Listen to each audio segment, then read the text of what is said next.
নমস্কাৰ সাপটগ্ৰাম পৌৰসভা নিৰ্বাচনৰ বিনা প্ৰতিদ্বন্দ্বিতাৰে জয় হোৱা এগৰাকী ব্যক্তি আমাৰ লগত আছে।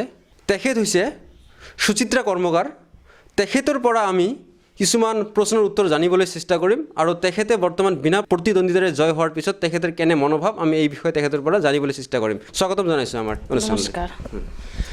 আপুনি সাপটগ্ৰাম ৯ নং ৱাৰ্ডৰ পৰা ইতিমধ্যে বিনা প্ৰতিদ্বন্দ্বিতাৰে আপুনি নিৰ্বাচনী বৈতৰণি পাৰ হ'বলৈ সক্ষম হৈছে। আপোনাৰ কেনেকুৱা অনুভৱ?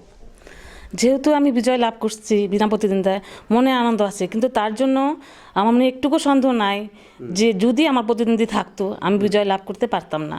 আমার দৃঢ় বিশ্বাস বা আমরা যে সমাজের জন্য যে কাজ করছি বা যে উপকার করছি সমাজের লোকের, তাদের প্রতি আমার পুরা বিশ্বাস আছে তারা আমাদের ভোট দিত বা তাদের ভোটে আমি জয়লাভ হতাম। এটাই আমার পুরা বিশ্বাস। ইয়াৰ আগতে আপুনি জানিবলৈ দিয়া মতে মাত্ৰ কোৱা মতে যে আপুনি সামাজিক কামত জড়িত আছিল, সমাজৰ মানুহৰ কাৰণে কিবা কিবি কৰিছিল। আপুনি কি কি কৰিছে সমাজৰ মানুহৰ কাৰণে? সমাজের কারণে আমি ঠিক সরাসরিভাবে জড়িত ছিলাম না, কিন্তু আমার হাজব্যান্ড জড়িত ছিল।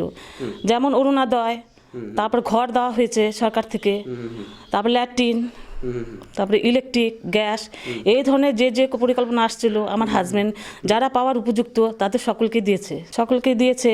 এখন আরও এরপর যে আসবে, যে পরিকল্পনা হবে সরকার থেকে, সেই হিসাবে যারা পাওয়ার উপযুক্ত তাদের আমরা যথাসাধ্যভাবে দেওয়ার চেষ্টা করব। আপুনি কিমান দিন আগৰ পৰা মানে ৰাজনীতিত আহিম বুলি পৰিকল্পনা কৰি আছিল? আমি বেশি দিন ভাবি নেই, যে বেশি দিন হয় নাই যে আমি ভেবেছি যে এখানে আসবো। এই কিছুদিন হলো বা কয়েক মাস ধরে যখন জানতে পারলাম যে এখানে মহিলা ক্যান্ডিডেট নেওয়া হবে, তখন ভাবলাম যে তাহলে একবার সমাজের কাছে জড়িত হয়ে দেখি কি হয়, বা সমাজের উপকার করার চেষ্টা করি, নিজেকে অল্প সমাজের সাথেও জড়িত করি, সেই ভেবেই এই সমাজের কাজে এগিয়ে এসেছি। আপুনি আৰু ভৱিষ্যতে ৰাজনীতিত থাকাৰ কিবা পৰিকল্পনা আছেনে? যদি আমি সমাজের উপকার করতে পারি, জনসাধারণের কাজে যদি আমি লাগতে পারি, তাহলে নিশ্চয়ই আবার দাঁড়াবো বা আসবো। এইবাৰ মই জানিবলৈ চেষ্টা কৰিম, যদি আপুনি যেতিয়া আপোনাৰ ফাণ্ডবিলাক আহিব, ৰাইজৰ সেৱা কেনেধৰণে আপুনি কৰিব বুলি ভাবিছে? যখন যে ধরনের ফান্ড আসবে সেই হিসাবে প্রথমে আমি দেখব যারা পাওয়ার প্রথম উপযুক্ত, গরিব নিম্নতম শ্রেণীর লোক যারা, তাদের আমি সেই সুখ সুবিধা প্রথমে দেওয়ার চেষ্টা করব। ঠিক আছে, মই আপোনাৰ পৰা এবাৰ জানিবলৈ চেষ্টা কৰিম যে আপুনি বৰ্তমান এইখন ঠাইত যিখন ঠাইত আছে, বৰ্তমানে আপোনাৰ ৱাৰ্ড যিটো আছে, ইয়াৰ জ্বলন্ত সমস্যাবিলাক কি কি আছে আৰু আপুনি এই সমস্যাবিলাক কেনেধৰণে সমাধান কৰিব? জ্বলন্ত সমস্যা আমাদের ৯ নম্বর ওয়ার্ড, প্রথমত একটা নালা নর্দমার খুবই প্রয়োজন। তার পানীয় জলের অভাব, জল আছে প্রচুর পরিমাণে কিন্তু পানির উপযুক্ত না, সে পানীয় জলের অভাব। সেই পানীয় জলের সমস্যাটা সমাধান হলে আমাদের জনসাধারণ খুব উপকার হবে। আর নালা নর্দমার দরকার, কিছু রাস্তাও আছে কাঁচা, সেই রাস্তাগুলোকে পাকা করতে হবে।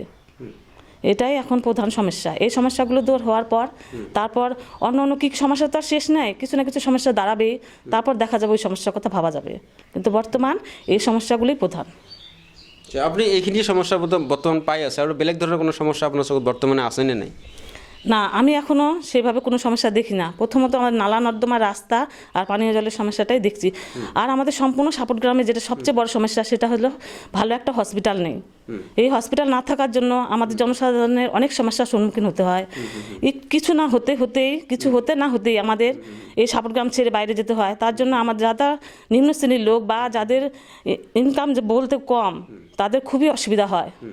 এই প্রথম এই হসপিটালটা যদি আমাদের সাপটগ্রামে হয়, তাহলে আমাদের জনসাধারণের খুবই উপকার হবে।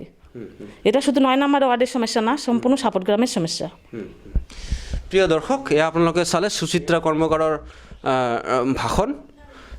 তেখেতে জয়ী হৈ অহাৰ পিছত কিছুমান অৱতাৰণ কৰিছে যে সেই সমস্যাবিলাক মই সমাধান কৰিম। মই অহাৰ পিছত মোৰ যেতিয়া ফাণ্ড আহিব তেতিয়া তেখেতে কৈছে মোৰ সকলোৰে আগত যিখিনি গৰীব মানুহ, যিখিনি প্ৰাপ্য, যিবিলাক পোৱাৰ যোগ্য, তেখেতসকলক সহায় কৰিব বুলি ইতিমধ্যে তেখেতে উল্লেখ কৰিছে। আৰু লগতে উল্লেখ কৰিছে যে সাপটগ্ৰামত এখন ভাল হস্পিটেলৰ অভাৱ, চিকিৎসালয়ৰ অভাৱ। আৰু তেখেতে এইটো ইতিমধ্যে উল্লেখ কৰিছে, তেখেতে ক্ষমতাত অহাৰ পিছত, বাগঝৰিত অহাৰ পিছত তেখেতে সাপটগ্ৰাম চিকিৎসালয়খন উন্নতিৰ কাৰণে কিবা পৰিকল্পনা হাতত ল'ব বুলি আমাক ইতিমধ্যে জানিবলৈ দিছে। চাই থাকক আপোনালোকে হেডিংছ ইণ্ডিয়া, আৰু যদি ফেচবুকত চাই আছে ভিডিঅ'টো শ্বেয়াৰ কৰি দিয়ক, আৰু যদি ইউটিউবত চাই আছে ভিডিঅ'টো লাইক কৰি চেনেলটো ছাবস্ক্ৰাইব কৰিব আৰু আমাক আগুৱাই যোৱাৰ কাৰণে সহায় কৰিব। ধন্যবাদ।